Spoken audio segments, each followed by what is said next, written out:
This episode is brought to you by Progressive Insurance. You chose to hit play on this podcast today. Smart choice. Progressive loves to help people make smart choices. That's why they offer a tool called Auto Quote Explorer that allows you to compare your Progressive car insurance quote with rates from other companies. So you save time on the research and can enjoy savings when you choose the best rate for you. Give it a try after this episode at Progressive.com. Progressive Casualty Insurance Company and Affiliates. Not available in all states or situations. Prices vary based on how you buy.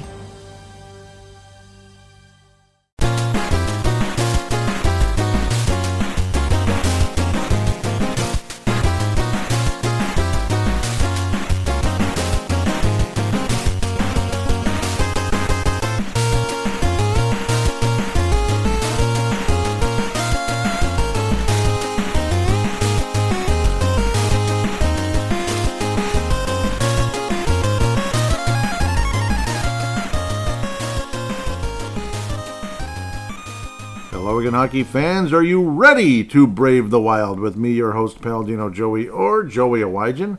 Brave the Wild is available on all of your favorite podcasting apps, and I thank each and every one of you once and always for downloading and listening to this show. It is a great pleasure to be back on board with you once again today. Finally, some cooler weather, and finally a signing of a guy by the name of Marco Rossi. Marco Rossi has signed with the Minnesota Wild. That is the main topic here on today's episode. Should be a shorty, honestly, but nice to finally have something to talk about regarding the Minnesota Wild, and finally some good news of a player being signed. Marco Rossi has signed for a 3-year, $15 million contract.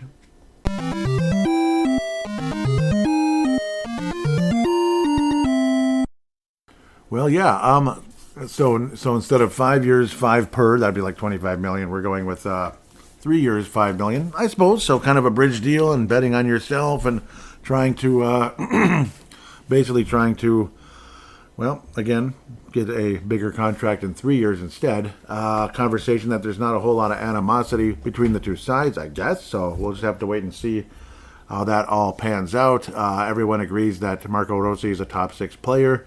Hopefully, Marco Rossi can be a top 3, basically a top 3 center, basically, if you know what I mean. Obviously, the top line center. Hopefully, that's his destiny. A lot of people thought that it was going to be going into the draft that year, but even if he's a super good second line center and there's an even better top line center, I suppose it's not the end of the world. So, yeah, I kept thinking they were going to come at a compromise of something like 3 years, $18 million, something like that, or 4 years, 6 per, something along those lines, even 5, 6, like 30, but I'm sure he wanted to have the contract come up a little bit earlier because he's maybe hoping for 8.5 or something like that, like, 5, 6, 7 years, 8.5, maybe like a Brock Faber type contract if Marco Rossi ends up being an 80-point player in the future. So that's kind of what we're looking at with that type of deal. Basically, kind of conversation again, like there's really no animosity. Bill Guerin's quote, his production kind of fell off in the back end of last season, but he was still a good player.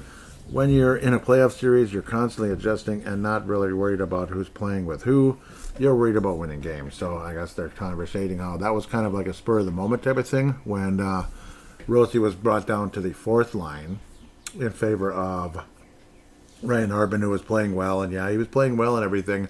But what's confusing everybody, not just me, not just a couple other podcasters, but pretty much everybody out there, why put him on the 4th line, though, when Freddie Gaudreau, who's now been traded, of course, but why to Seattle, why put Freddie Gaudreau ahead of him on the 3rd line, ahead of Marco Rossi, anyway, when I say him?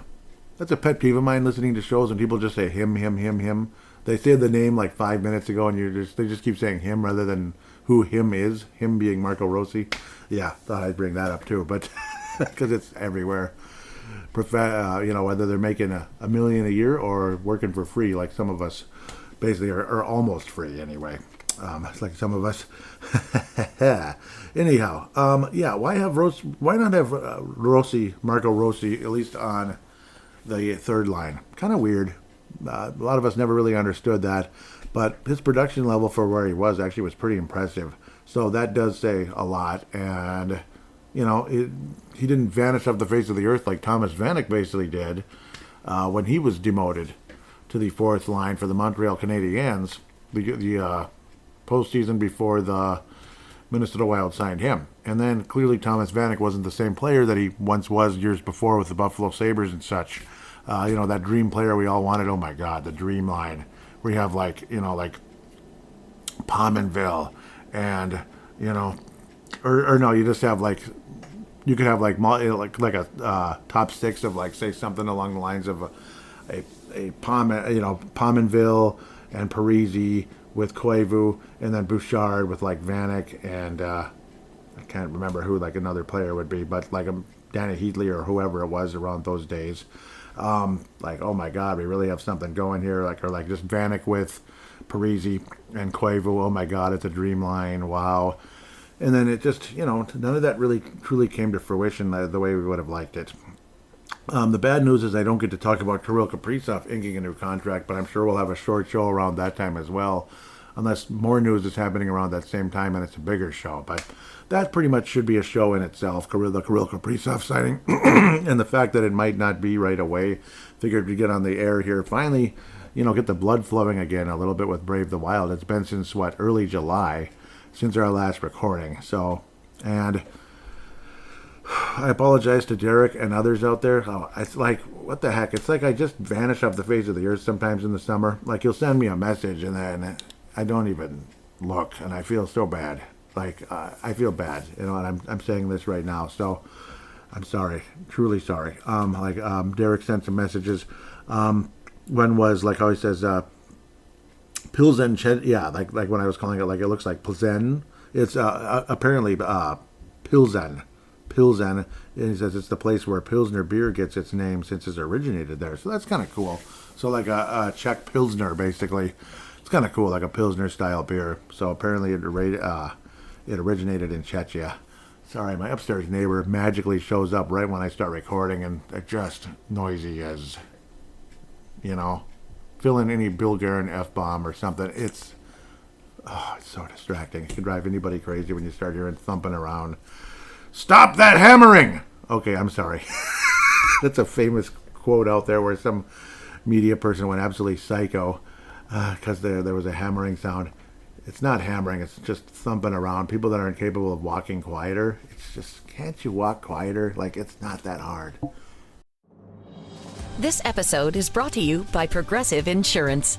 You chose to hit play on this podcast today. Smart choice. Progressive loves to help people make smart choices. That's why they offer a tool called Auto Quote Explorer that allows you to compare your Progressive car insurance quote with rates from other companies. So you save time on the research and can enjoy savings when you choose the best rate for you. Give it a try after this episode at Progressive.com. Progressive Casualty Insurance Company and Affiliates. Not available in all states or situations. Prices vary based on how you buy. Gosh, it's freaking not that hard to walk gently. It's not. Some people are just stupid. Next. Sorry I had to get that ran out. Yes, some people are stupid. Yeah. Anyhow, so this does set up Marco Rossi. Marco Rossi. Yeah, so you like to say it correctly, right? You have to roll the R, then say Rossi. Otherwise, you just say Marco Rossi. I can't help it. I have to say Rossi. Now, like, once it's been heard, I have to just say it correctly. That's why it might be, I don't know, you might think, why is this guy trying to be Mr. Know-It-All? Well, I don't know. I'm not meaning to be. Just like, I don't know. Emmerich in the past would say Mikhail Gronlund, because apparently that is the correct pronunciation. He's like, hey, I'm not just saying it to be stupid. It's the real pronunciation. Anyhow, I've brought this up too long. So Marco Rossi is setting himself up for unrestricted free agency potentially going forward. Not because he necessarily wants to leave, but it's negotiation. It's business. It's not personal, it's business. So one way or another, Marco Rossi will potentially be making a better contract in 3 years. That's what he's betting on anyway. It is fascinating how there was absolutely zero offer sheets placed out there, and then he wound up with the $5 million, which is what was offered just in a shorter term. $5 million per, basically on average though. As the contract shapes out, it's actually $4 million going into the next season, and then 5, and then 6, basically. So that's kind of how things are going to continue with Marco Rossi's new contract. So it's like 4, 5, 6, and then setting up, I believe, if I can see this correctly, that's how we get ads everywhere. Because yes, Puckpedia is now our place to go since that, Cap Friendly's long gone because they were mean. Just hurt my feelings. Why is it showing 555? It's 456. I don't know. So this is actually incorrect, I believe. So supposedly, I guess it's restricted free agency in 28-29, and then UFA in 29-30. So I believe, yes, that's when you can make a qualifying offer for 6. That's what it was. Gotcha. So I'm talking to myself here and you. No, I'm talking to you. Well, I'm talking to myself and thinking out loud. Sounds really interesting, huh? But yeah, so that's what it was. There's a qualifying offer, 28-29, potentially. If that's what it's going to be, okay, here's your $6 million, and then it's UFA in 29-30 if that's the way things go. Otherwise, you ink Mr. Marco Rossi, Super Marco, who would be 26 approximately at that time, to a I don't know. I'm just guesstimating like 8.5 a year, just guessing. Yeah, well, that's where things stand with Marco Rossi's new contract. 4, 5, 6, and then it'll be another 6 for qualifying offers. So that's what's believed. And then that obviously comes up as AAV is 5 for the 3 years. I guess that's maybe the cap hit. Maybe he gets the actual 4. Yeah, because you know how that works? Sometimes it's the physical money they get, the actual, or electronic, actually is probably more like it in this day and age. The electronic money maybe is the 4, 5, 6. And then the cap hit, though, is 555. So that's kind of how things stand there. Seems like yesterday, $5 million for a player was like, oh my God, that's a lot. That's a huge commitment. Where nowadays it's like, it's something. It's good. It's okay. It's something. I mean, it's not breaking the bank in the National Hockey League, and he has absolutely no. There's no anchor here. There's no like no trade clause or anything like that. So he could get traded if he wants to be, I'm sure. But at the same time, we can trade him too. So that's the interesting part when you get into that. It's kind of funny in a way because like the type of players that have gotten all these stupid no trade clauses and such, it's just like really like, I don't know. I mean, it's one thing if your name is Kirill Kaprizov. It's another if it's Marcus Foligno. No movement clause. That's what the anchor is. And then the next thing is modified no trade. So 15 team no trade list. This is Marcus Foligno. Next year, he doesn't have to. He can't be traded without approval. He's 34 next year. Him being Marquise Foligno. Marquise Foligno. Okay, sorry, I'm just kidding. Modified no trade. So basically half of the league, 15 teams. Yeah, this is Foligno. And 15 teams again the next year, and then he's an unrestricted free agent in the summer of 28-29. Okay, sorry. And then, the 15 is it 15 no trade, 2 years for Mr. Ryan Hartman at age 30. Well, it's only 10 the next year, the final year of his contract, which is 1 year shorter than Marcus Foligno. Again, him being Mr. Ryan Hartman. Thankfully, Trenton, at least if this is correct, has no has no new movement or no trade type of deal, so that's good. It's just about who's going to trade for him at $3.5 million for what he did. So we'll see. So that's kind of where we stand there. Tarasenko modified no trade, but 8 teams. That's funny, but I don't know. I'm thinking hopefully Tarasenko will have some type of a Renaissance type of season. It'd be nice. He's only 33. He's younger than Foligno. He's way younger than Zuccarello. So look at it that way, I suppose. It's not the, super duper holy cow, here we go type of signing. But then again, how many super duper holy cow type of signings have the Wild ever done that we ended up not kind of feeling crappy about 5 or 6 years down the road, or, depending on who we're talking about, or even 2 or 3 years down the road, like Mr. Pominville years ago. It's like, well, yeah, it was awesome at the time, and why is he declining already? Jeez, that didn't take long at all. It was like a year and a half for Jason Pominville to start showing signs of decline. It was depressing. Then he goes to Buffalo, and he scores from like the weirdest angle ever to beat us. It was so frustrating. Just to say the least. again, yeah. Once I start looking at some of these contracts, I can't help myself. But at the same time, that's kind of what this is. I mean, that's kind of what this is. It's a contract signing, and it's just kind of a look at the future and the present and the future and the present and such. Happy to have Mr. Julius X signed for another 4 years. I'm happy about that, Boldy. And of course, that's what Rossi wanted, was a Boldy contract, 7-7. Just like Mr. Kevin Fiala wanted. He wanted 7 for 7, that type of deal. 7 heaven, basically, as you might call it, a 7 heaven contract. I wasn't that mad at him for wanting that. I suppose he hadn't really accomplished as much as Kevin Fiala at the time, I suppose. But the cap hit isn't as painful either with $7 million as it was during the time of the Kevin Fiala, contract conversation, and then the offer sheet that ultimately ended up saying goodbye. Obviously, it was a huge raise at the time. Just the offer sheet alone was a huge raise, but it was only 1 year. It was just a temporary, we have him now. I mean, enjoy him while you got him. And thankfully, Mr. Bill Guerin was able to pull off a pretty good trade there. So I'm not a full-on Billy Goat, but I'm not a Bill Guerin hater either, though. I don't hate Bill Guerin. I don't. But of course, I'm not a full-on Billy Goat. It's impossible to really be that unless you're just one of those kind of podcasters, I guess. That's just kind of, especially when you've been doing it as long as I have. I don't know. Do you really want to just be 1,000% Homer your whole life? I don't know. It doesn't feel real good. You feel kind of, I don't know. It just doesn't feel right. It's better to come out with a more objective approach. Of course you want the team to win. Of course you want success. Is it more fun to cover a winning team or a team that's, running into not only a glass ceiling, but it feels like an ironclad ceiling every year when they make the postseason? It's just glass ceiling is one thing, but this is like bulletproof or ironclad or whatever you call it. Are they ever going to get past the first round? And once they do, will it be a skyrocket to something spectacular?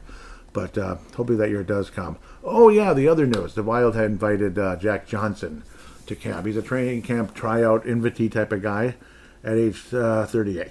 Jack Johnson was a pretty good player once upon a time in the 1940s. No, not quite that far back. I did like him. It's cool hearing the name, but it's like, I don't know. It's cool hearing some of these other, American songwriter. How quaint. That's not the guy I was looking for, okay?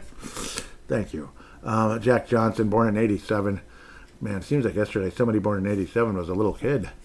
Doesn't it? No, he's 38 years old.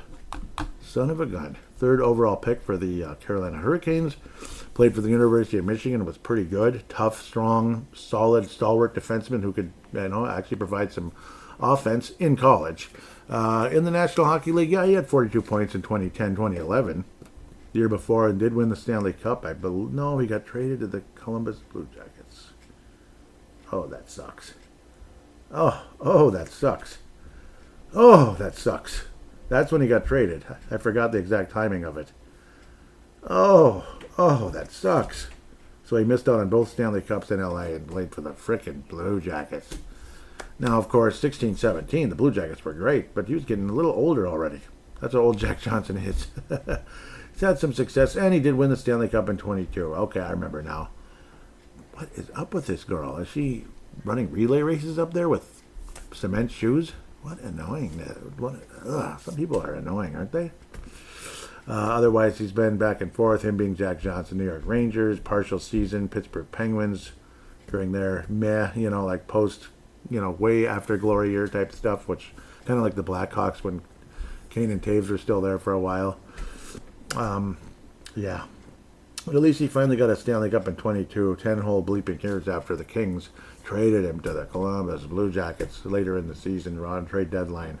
Wound up with the Blue Jackets again this past season, 41 games, 6 points. But used to be a pretty productive player back in the day. I remember talking about him quite a bit when we'd preview games and playing against the Kings and the Blue Jackets. I remember talking about him quite a bit. Like, yeah, he's pretty good. I kind of like him, especially in the early days of Brave the Wild with the Kings. Like, yeah, he's a good player. But he hasn't been on the Kings in eons. Man. But long career, 3rd overall for the Carolina Hurricanes, but wound up with the LA Kings, instead. Basically, how things change. That type of deal. Played in the World Junior Championships way back in the good old days when my nephews were basically infants. Now they're 20. So it's pretty wild. pun not intended. The scoring production really dropped off after, 14-15, Jack had 40 points for the Columbus Blue Jackets. After that, the highest he got was 23. And 16-17, again, that was a very good Columbus team. Extremely good Columbus team that shocked the world. The Wild and Columbus were the two best teams in the league that year for an extended period. In that infamous New Year's Eve game when Columbus ripped our hearts out and continued their, historical win streak and ended ours around that time. That was that great Bruce Boudreau season. It ended with another ironclad ceiling the Wild ran into. So, Jack Johnson is a training camp invitee. Now, long story longer. So, now that I've talked about him for about 20 minutes. Obviously, Marco Rossi, 20-point player in the 60-point player in the NHL. You always talked about you want a center and a productive one, and it's like you're going to trade him. Why? That's kind of weird. So, I don't know. Luckily, we haven't. That's the good news.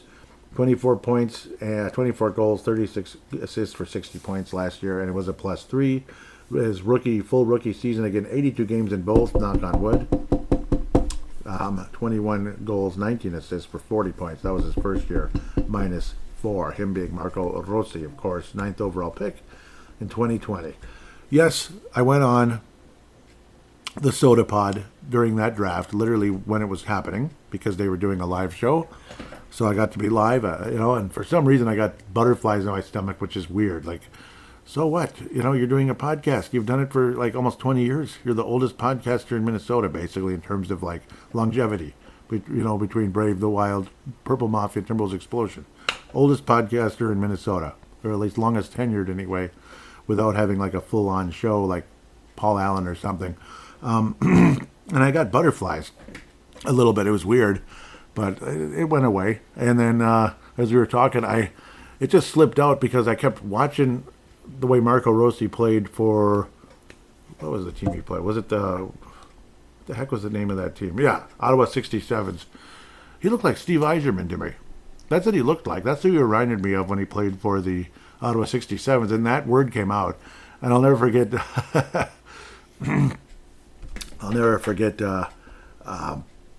Isha Jerome at the time was like, his jaw dropped, like, Steve Yzerman, are you crazy? It was like kind of like it was silent though with his mouth. And I was like, yeah, that's what he looked like at the time. So it was a very exciting time having Marco Rossi come to Minnesota. A lot of us saw him going much earlier to Detroit or something. And I remember they got a pretty good player in that draft as well. So it's like Detroit didn't come out bad at all. In fact, they came out fantastic. And they went, of course, higher. I just kept imagining Rossi winding up with Detroit. A lot of us did. I believe it was 4th overall.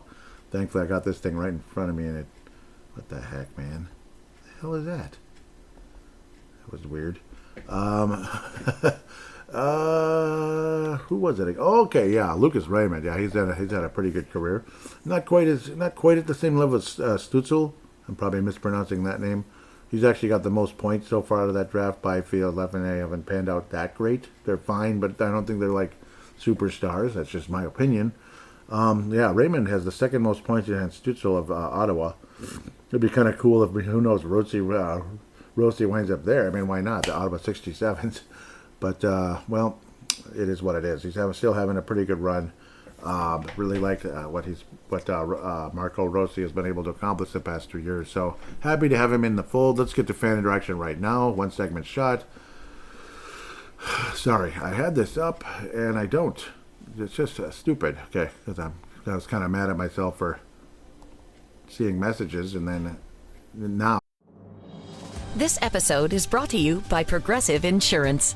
You chose to hit play on this podcast today. Smart choice. Progressive loves to help people make smart choices. That's why they offer a tool called Auto Quote Explorer that allows you to compare your Progressive car insurance quote with rates from other companies.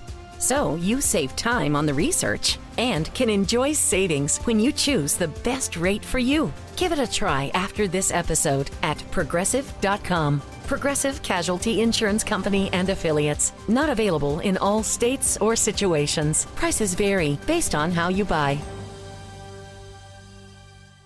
I just feel like a total jerk, Derek Felska, of course, of the Crease Assist podcast. Absolutely, yeah, wonderful show. And they've obviously been waiting for some news as well. You'll probably hear a show come out very soon. He puts out a poll, and of course includes hashtag BTWMN to have it in the show. So that's really cool. Really appreciate that.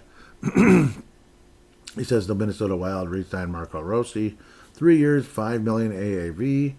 Does this vindicate Wild GM Bill Guerin's approach with Rossi contract? I'd say yes, but I ended up saying kind of resentment possible. I probably shouldn't have put that. A lot of people are saying yes, good for both sides. It was just kind of a spur of the moment vibe. Like when it first happened, I'm like, wow, that's kind of cheap. You know, I wonder if Rossi's like, bleep it, fine, whatever. And you hope it doesn't wind up kind of like, well, Granlund ended up leaving. Remember that? So I guess he got traded. Yeah, he got traded. Did we sign him to a longer-term deal before that? Or was it just kind of like a couple of... maybe there was a longer-term deal. I think there was. There was a bridge contract, I remember, and that's what this is, a bridge contract. Similar type of thing, 3 years, and I think in his case it was like... It was cheaper because it was obviously years ago. It was a small...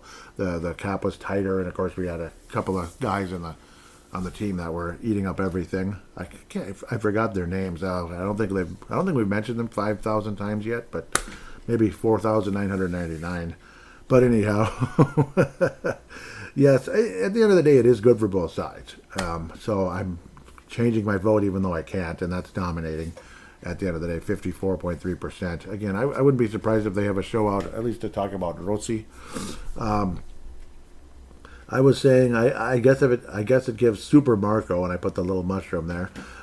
Super Marco Rossi time to build up his value. Surprised he ended up taking just 5 per season, but I suppose it got to a point of take it or sit out. And Derek responds strongly here with Rossi seems to be happy with it, and quite frankly, it's all that matters. Yeah, that is true. At least he did seem happy with it. It's up to him to make it look like a bargain or not. The Rossi drama is over, and that is something we should all celebrate. Agree. Thank you. Yep, that's good. So it's a nice, strong response, and I appreciate that. I was saying I'm glad and celebrating as well. It's great to have the drama over, and who knows, maybe some of the unhappiness was exaggerated by the media. I'm just throwing in the by the media part. Losing Rossi would have only been bad. Now it's more motivation to become a legitimate number one center! Exclamation point. And nobody liked it. Ooh, that hurts. Well, maybe someone will someday. Or, well, I don't know. Maybe somebody will at some point. But, yeah, that should be, maybe we'll put the wraps on this one. Keep it less than a half hour or approximately a half hour, somewhere around there. But glad to get on the air again here for Brave the Wild. Sorry for the hiatus. It's been a wet summer for the most part. It's not been all that fun. Occasionally it's been fun, though, with the swimming. Yeah, see, like when I get a chance to swim, it's like I'm gone. And, otherwise catching up with the lawn service. Also, I finally have good news on the job frustration department. I know me and Derek off the mic have had conversations with that. So there's finally some good news. Let's just say yes, it's happening. So that's the good news. It's happening. I'll just leave it there and maybe have more conversations in the future because it's still kind of like officially unofficial, basically. But dare I say, okay, here I go, Michael Russoing it. Russo wants to report the information out, and well, when you hear the words, "If you want the job, it's yours," you're probably in pretty good shape. So wink, wink, wink, wink, wink. Obviously, it's an exciting thing. So could wrap up with that, I suppose. And Marco Rossi, if you want the contract, it's yours. Well, there you go. So he did get a significant raise, one way or another, and then it's a potential bridge to something better. And in a lot of ways, find the opportunity that knocks for you to move to a better position at work. Basically, similar position, but better position at work. Better, like a lot less, grunt work, that type of stuff, or, bleeping around to something a little bit more, you could say, sounds like this. Do you hear the sound of this laptop?